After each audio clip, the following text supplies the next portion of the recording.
State of Missouri because the U.S. Attorney General Eric Holder has been meeting police and residents in the St. Louis suburb of Ferguson after nearly 2 weeks of protests that were sparked by a white police officer shooting dead an unarmed black teenager.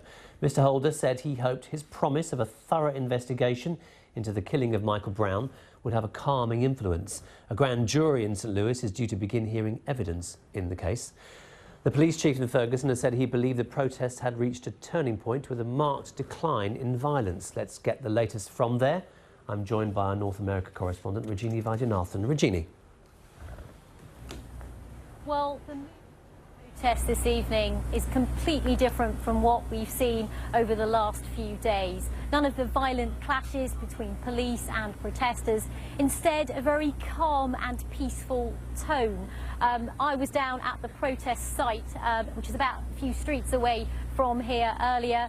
I encountered candlelight vigils, people saying prayers, a real conciliatory tone, none of the tension that I saw last night even.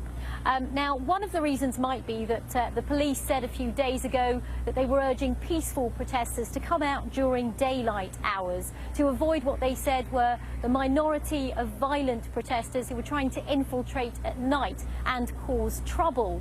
The other reason why things might have calmed down and fewer people might also have been coming out this evening is also because the police has been working very hard in community outreach here in Ferguson. They've been working closely with community leaders and churches to try and work together to ensure that people are able to get their voice heard, but in a very peaceful way.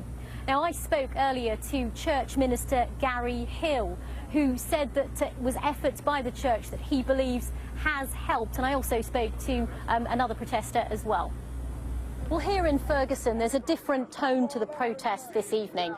There's none of the violence we'd seen in previous nights. It's much calmer here, and there's much more of a sense of a vigil. There's people here who have got candles, and they've been saying prayers for Michael Brown. And many of the people here say they will stay here as long as it takes to get justice. So these are the hardcore who really want to keep their voice heard. Now, I'm joined by Minister Gary Hill, who's been saying a prayer with some of the people here.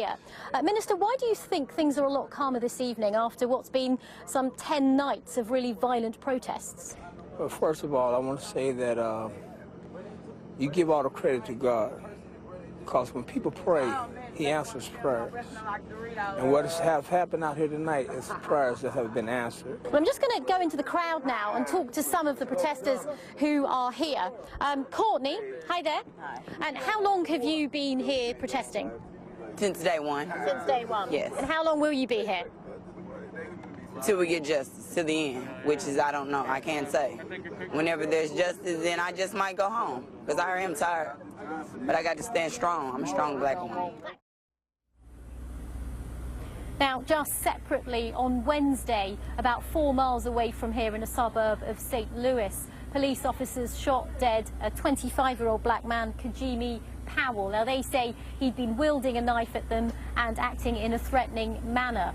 Now, today, so 24 hours on, St. Louis police has released video footage and the audio from a 911 emergency call. And they say that was an act of transparency so they could inform people about what happened. Now, it appears to show that 12 shots were fired. Now, the officers involved, as is standard practice, have been relieved from duties while an investigation into that shooting is ongoing. Okay, Rajini in Missouri there. Thanks very much for us updating us.